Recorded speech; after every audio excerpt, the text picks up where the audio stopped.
the ancient city of York.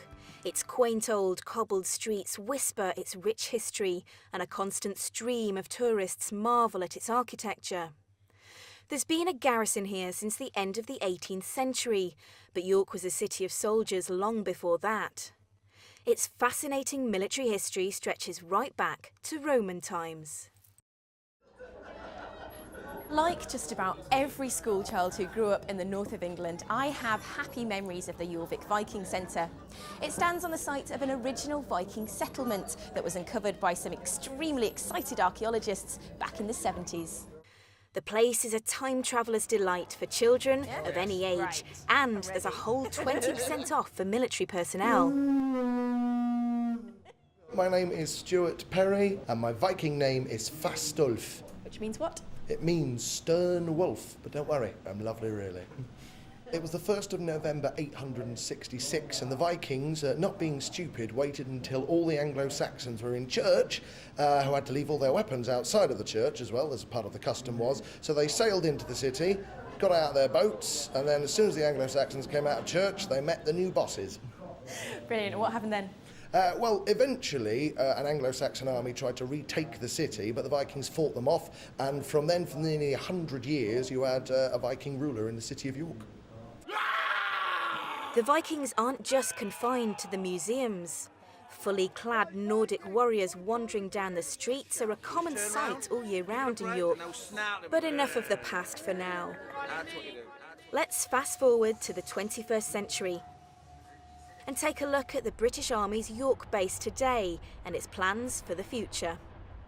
York is to become the strategic command centre for the north of England, with a 2-star general in charge. It's very exciting that we'll have a Major General back in York.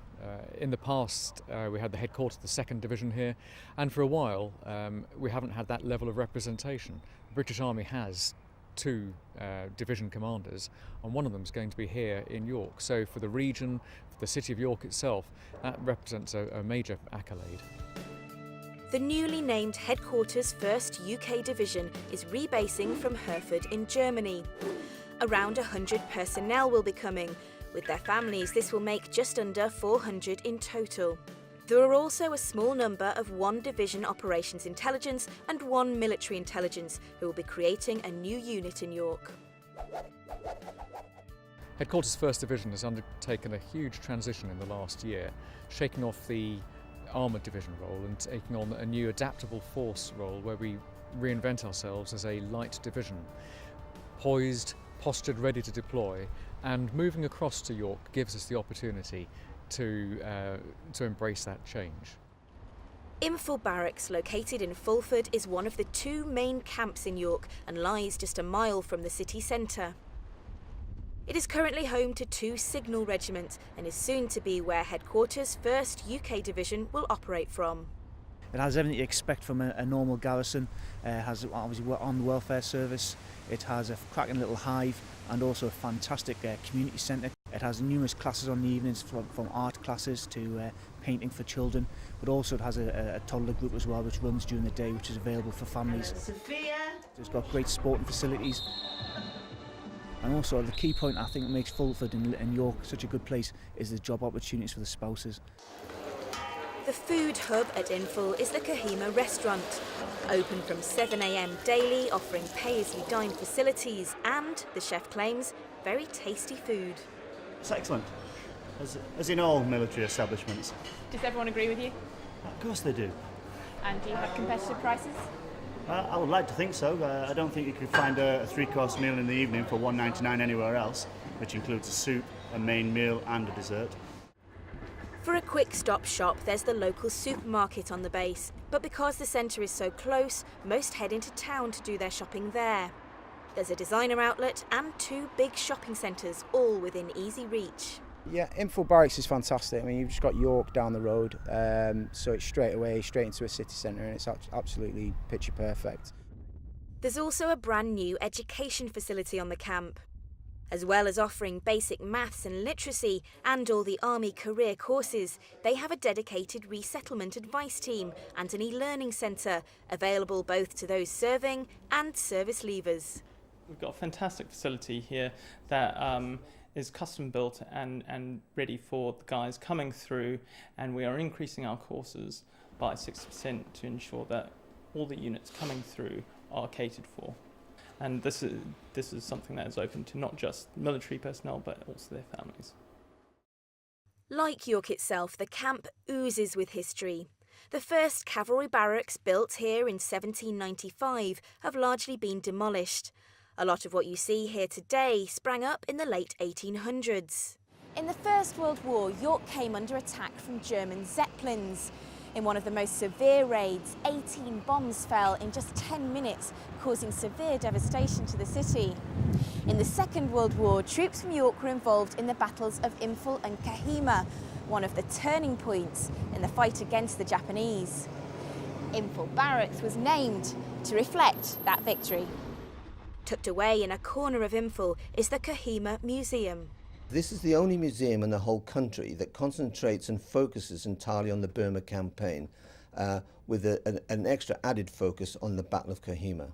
In 1944, the British 2nd Division outfought and defeated the Japanese 31st Division.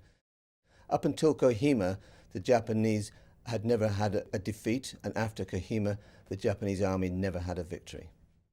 The other main military station is the Queen Elizabeth II Barracks at Strensall, 7 miles out of the city. 2 medical brigade have their headquarters here. There's also 3-4 field hospital and other small units. It's also home to the Army Medical Services Training Centre, which has prepared hundreds of military and civilian healthcare workers to deal with the recent Ebola outbreak. On this camp itself, we've got a hub, we've got a good gymnasium, we've got an obstacle course out the back, we've got a dental centre here, but we don't have the medical centre. That's based at Imphal Barracks, and just on the outskirts of the camp we've got a big community centre. 5 4-second exposures, watch and shoot, watch and shoot. Strensall's training ground, complete with firing range, is largely used by the Army Foundation College to teach the young troops of the future. Around half of the 1,200-hectare area is a designated site of special scientific interest. The training area is quite significant. There are 6 ranges, 600-metre ranges, and then behind that you've got a dry training area, which really consists of the biggest fragment of lowland, wet and dry heath in the north of England. It's very rich. It's got an amazing assemblage of species here. Everything from rare birds to rare invertebrates, rare amphibians, the dark-bordered beauty moth. This is the only site that exists in the whole of England, and even here its existence is fairly tenuous. From the great outdoors to a home in the city. Across York there's a wide range of accommodation with prices to match. There's single living blocks available on both camps. For families, there's some brand new builds which are still being completed. The rest of the accommodation varies, from houses which are fairly old but very spacious to the relatively modern. Bryony and Kev Hesketh live on a residential estate just a mile from the town centre. Hi. Hi, I'm Bryony. Bryony, nice to meet you. Kev. Kev. Nice to meet you. And this is? That's Ernie. Ernie. Hi, Ernie. Your guard dog. Can we have a look around? Yeah, of course can, yeah. Bro, you coming?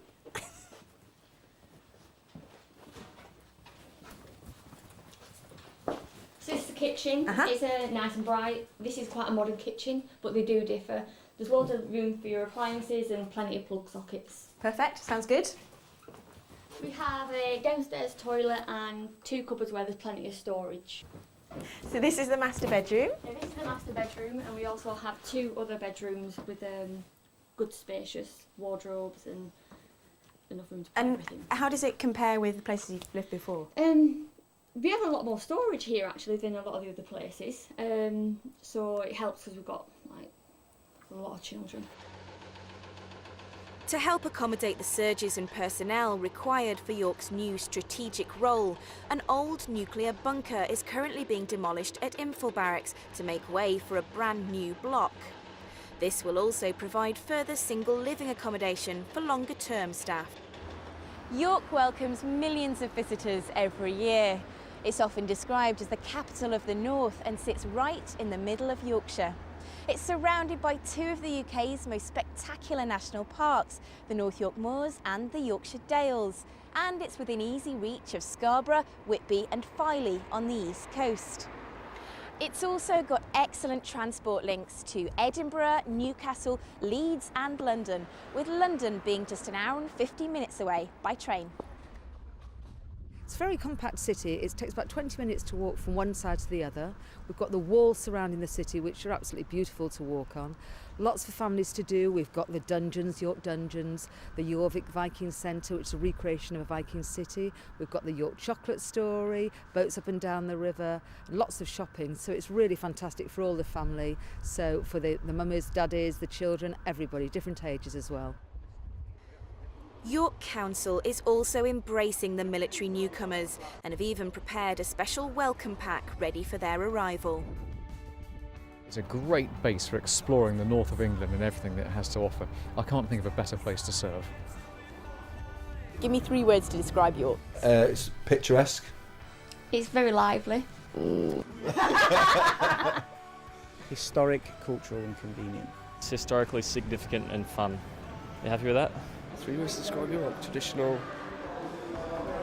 pretty, and lots of birds, like